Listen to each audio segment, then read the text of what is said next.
అందరికీ నమస్కారం అండి. వెల్కమ్ బ్యాక్ టు మన వంటకం. ముందుగా అందరికీ నూతన సంవత్సరం శుభాకాంక్షలు అండి. అందరూ బాగుండాలని కోరుకుంటూ ఇవాళ మనం ఏం చేసుకుంటామో చూసేద్దాం. ఇంతకుముందు మన ఛానల్లో బెండకాయతో పులిహోర చేసి చూపించాను కదండి. ఇవాళ రాయలసీమ స్టైల్లో పులుసు చేస్తున్నా అండి. చాలా అంటే చాలా టేస్టీగా ఉంటుంది. కారం కారంగా, పుల్ల పుల్లగా చాలా బాగుంటుందండి. ముందుగా బెండకాయ పులుసు కావాల్సిన పదార్థాలు ఏంటో చూసేద్దాం.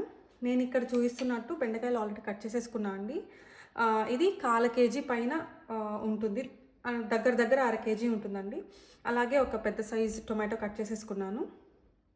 అండ్ చింతపండు నానబెట్టేసుకున్నా, ఒక ఇంత సైజు నిమ్మకాయ అంతా ఉంటుందండి. అలాగే ఒక చిన్న సైజ్ ఆనియన్ కట్ చేసేసుకున్నా. అండ్ అలాగే 4 నుంచి 5 వెల్లుల్లి రెబ్బలు, కొంచెం కరివేపాకు, అండ్ లాస్ట్లో వేసుకోవడానికి కొంచెం కొత్తిమీర కట్ చేసి పెట్టేసుకున్నాను అండి. ఇప్పుడైతే మనం పులుసు ఎలా పెట్టుకోవాలో చూసేద్దాం. ఫస్ట్ అయితే పొయ్యి మీద ప్యాన్ పెట్టుకొని స్టవ్ వెలిగించేసుకుంటున్నాను అండి. కొంచెం ఆయిల్,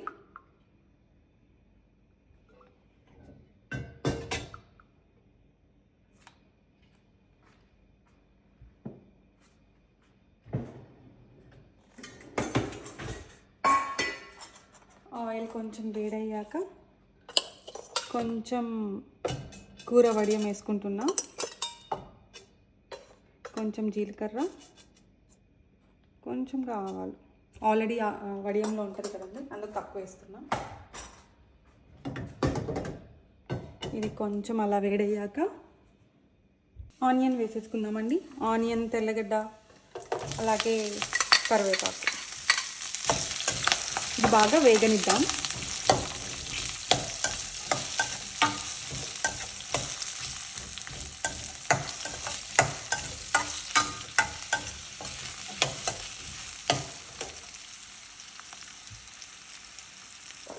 ఆనియన్స్ అలా వేగుతున్నప్పుడే కొంచెం పసుపు వేసేసుకుంటున్నాం.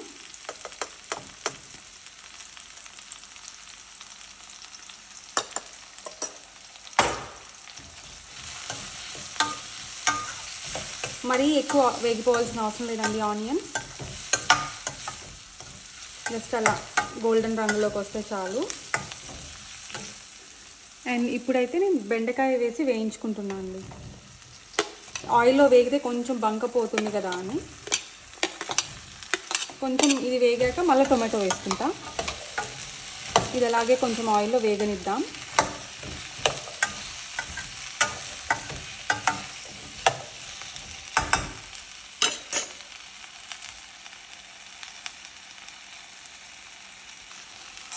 ఇలా మధ్య మధ్యలో కలుపుకుంటూ ఉండాలండి, లేకుంటే అడుగంటిపోతుంది.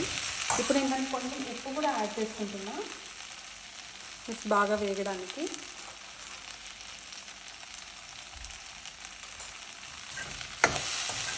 ఇలా ఇంకాసేపు వేయించుకున్నాం, కొంచెం బంకపోవడానికి.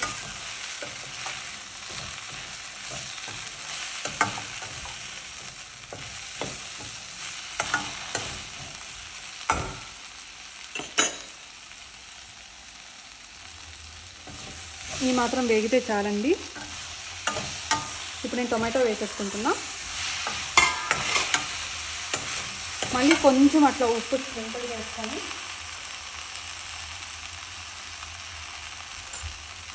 బాగా కలబెట్టేసి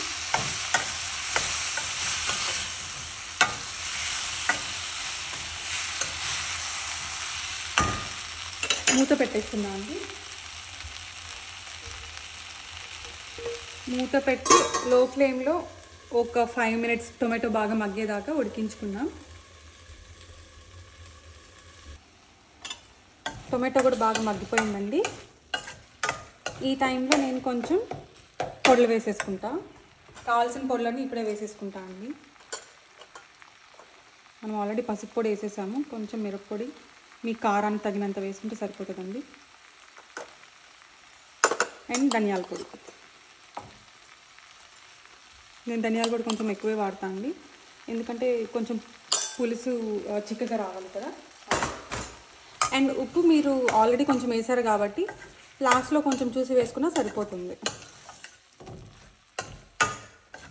సో ఈ పొడులు బాగా ఆయిల్లోనే ఫ్రై అవ్వనిద్దామండి. ఇప్పుడే చింతపండు నీళ్ళు పోసేస్తే పొళ్ళు అలాగే వాసన వస్తుంటుంది. సో పొళ్ళు బాగా వేగాక పోసుకుంటే పచ్చి వాసనలు ఏం రాకుండా చాలా అంటే చాలా టేస్టీ ఉంటుందండి. ఇదైతే అలా లో ఫ్లేమ్లోనే కొంచెం సేపు వేయించుకుందాం. అండ్ పొళ్ళు వేసాక త్వరగా అడుగంటుతుందండి, కాబట్టి అప్పుడప్పుడు వేయించుకుంటూనే ఉండాలి.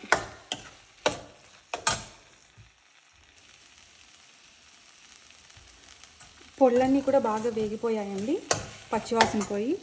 ఇప్పుడు నేను ఇంతకుముందు నానబెట్టుకున్న చింతపండు పులుసు పోసేసుకుంటున్నా.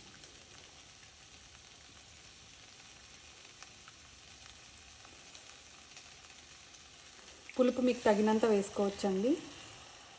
మరీ ఎక్కువ ఉన్నా బాగోదు, మరీ తక్కువ ఉన్నా కూడా బాగోదు.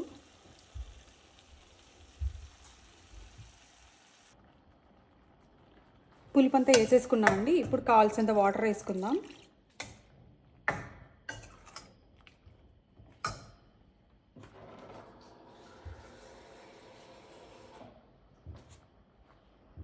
మీకు ఎంత చిక్కగా కావాలనుకుంటున్నారో, ఎంత పులుసు కావాలనుకుంటున్నారో దాన్ని బట్టి వాటర్ వేసుకోవచ్చండి.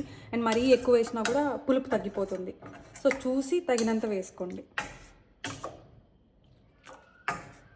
ఇది నేను ఇంకా బాగా మరగనిస్తాను కాబట్టి 2 కప్పులు వేసేసానండి దీంతో వాటర్.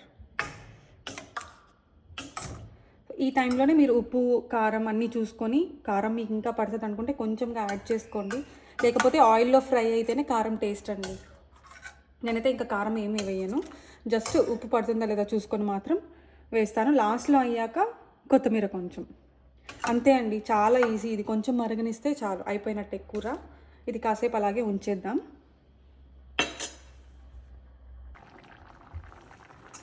బాగా ఉడికిపోయిందండి.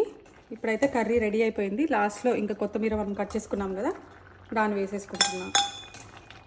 ఒక్కసారి అలా ఒక్క నిమిషం జస్ట్ కొత్తిమీర ఫ్లేవర్ పట్టడానికి. అంతే అండి. చూసారు కదండి ఎంత సింపుల్లో, జస్ట్ తక్కువ ఇంగ్రీడియంట్స్ అండ్ హెల్తీ కూడా బెండకాయ. ఎప్పుడు పుల్లగూర కాకుండా కొంచెం పులుసు ట్రై చేస్తే టేస్టీగా కొంచెం పుల్లగా నోటికి బాగుంటుంది కదా ఈ క్లైమేట్లో స్పెషల్లీ. ఇప్పుడైతే నేను స్టవ్ కట్టేసుకుంటున్నాను అండి.